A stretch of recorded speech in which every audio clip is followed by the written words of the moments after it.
Vil is a failing student at a prestigious magic academy, but since he lacks any form of magic, he makes up for it by using a sword to strike down his enemies.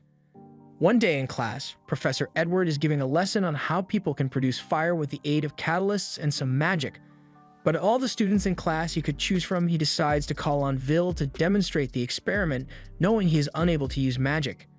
He does this because he is a high-level hater, but Vil has no choice but to obey his order, so he walks up to the front of the class and begins trying to make the spell work, but predictably, nothing happens, so the whole class wastes no time in mocking him for his repeated failures. Edward tells them all to calm down. That's just because he wants to personally roast Vil for being incapable of such a rudimentary spell. Vil excels at magical theory, but he has no magical talent whatsoever, so Edward despises him for thinking he can attend magic school without any magic. One student in his class casts the fire spell from his seat to ignite the catalyst in front of Will, and while Edward isn't concerned for Will's safety at all, it would still be bad for his record if his student burnt to death, so he asks Cheyenne to refrain from doing reckless things like that in the future. Cheyenne apologizes and says he was just trying to help a little since Vil obviously isn't going to be able to do the demonstration.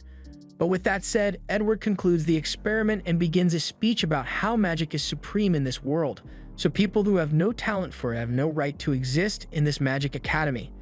And all this is said while making direct eye contact with Will. After class, Vil feels exhausted from all the hate he was getting, but people love hating on him, so Cheyenne follows him out of class to continue messing with Will.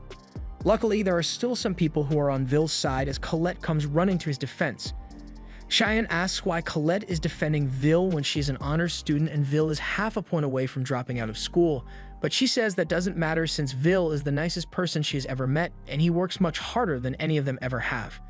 Cheyenne is stunned for a moment, but then he begins laughing since no matter how kind or hardworking Vil is, it won't change the fact that he can't use magic, and Vil is certainly never going to become Maggie a vendor without magic.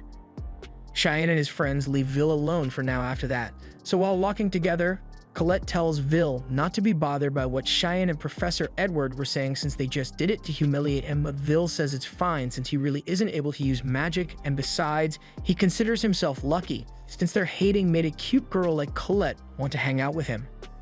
Colette gets embarrassed when he says this, so she tells Vil that flattery isn't going to make her want to go out with him, but Vil says he was just stating a fact since he thinks Colette is really cute.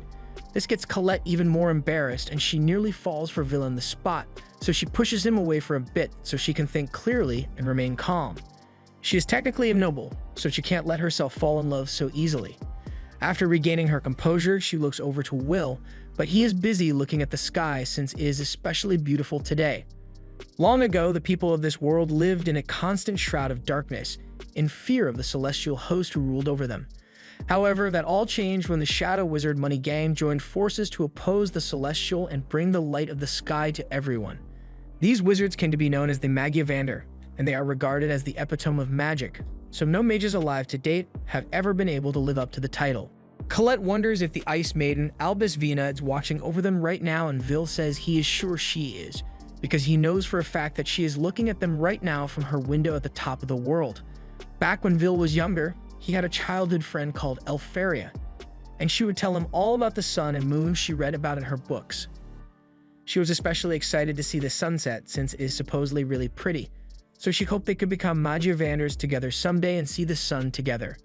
Vil promised to become a Magiavander with her, but while it may have just been a promise between children, Elfaria actually worked hard to make it happen, and soon enough, she had climbed to the top of the tower through all her hard work.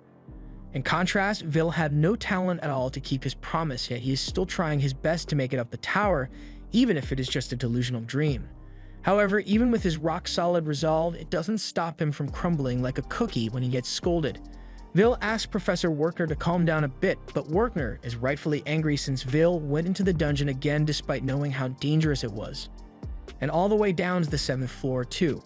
He is worried Vil will end up getting himself killed at this rate, so Vil begs him for forgiveness, but he also asks if he can get his extra credit now.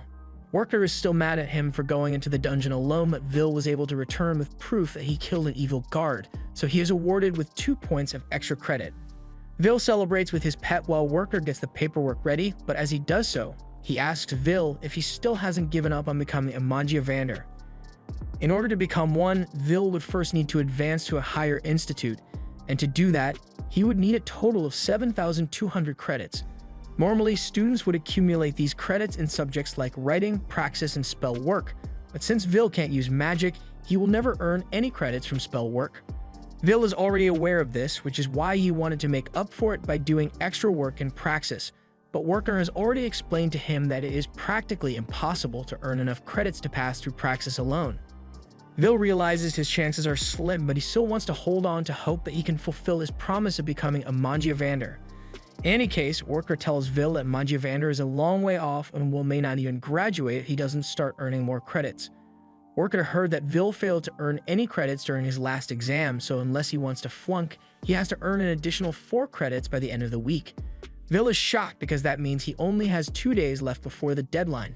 So with no other options left, he begins searching his notes in hopes of finding a monster he can kill that is worth 4 credits.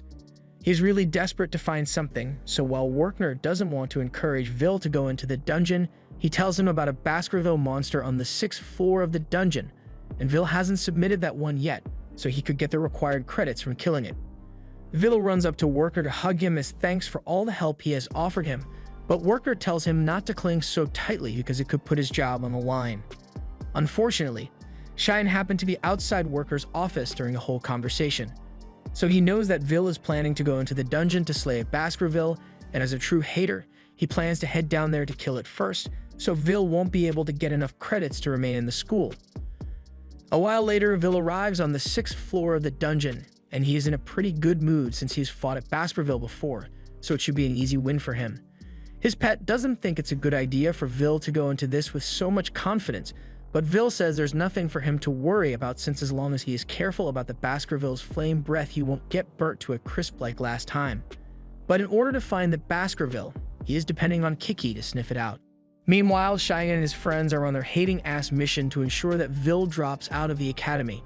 His friends are equally hating on Vil, so they plan to kill the Baskerville first, and after that, they'll beat up Vil to send a message.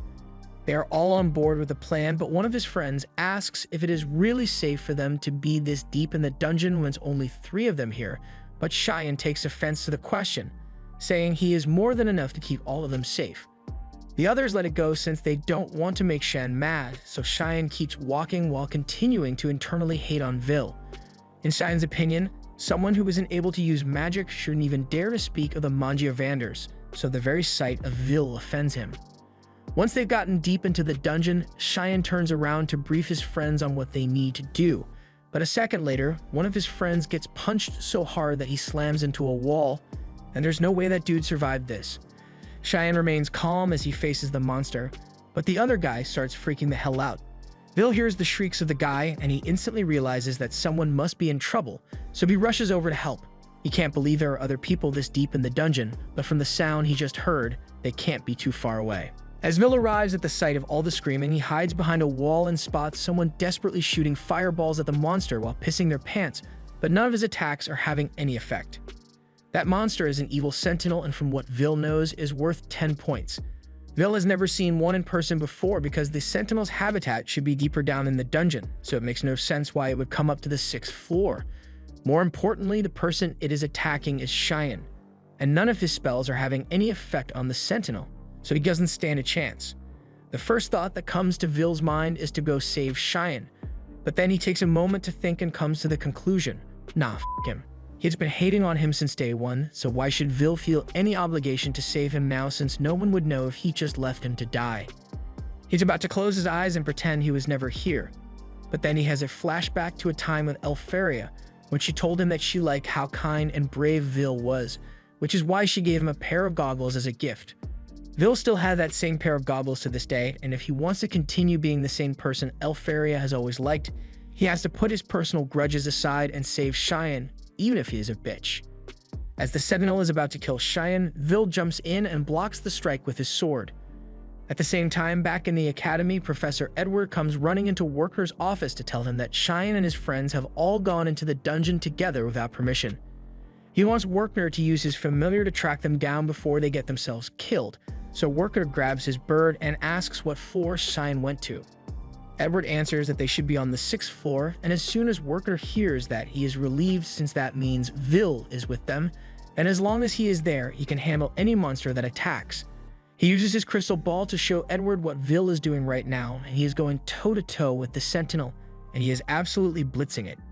In the blink of an eye, Vil has already chopped off one of the Sentinel's fingers, and when the Sentinel tries to counterattack, he blocks the strike mid-air and backs up to create some space. Vil then dashes in once more, and the Sentinel can't keep up with him at all. So before it even realizes what's going on, Vil has already gotten on top of it and stabbed into its shoulder. Cheyenne can't believe what he's seeing since he never thought Vil would be this so strong. Even Edward is left in shock, so Worker explains to him that Vil is an amazing anomaly. He possesses superhuman strength that a mage could never hope to achieve. He has a body that's more durable than a Nokia phone and unbelievably accurate observational skills that allow him to grasp an enemy's strategy and form countermeasures for it after being attacked once. So as the Sentinel tries to slash Vil again, he is able to perfectly predict the attack and dodge, while also slicing off the Sentinel's arm in the process. Vil may not be able to use magic, however. He is more than capable of making up for it with his sword. As the Sentinel writhes in pain, Vil proceeds to grab the Sentinel's sword with one hand and prepares to finish off once and for all.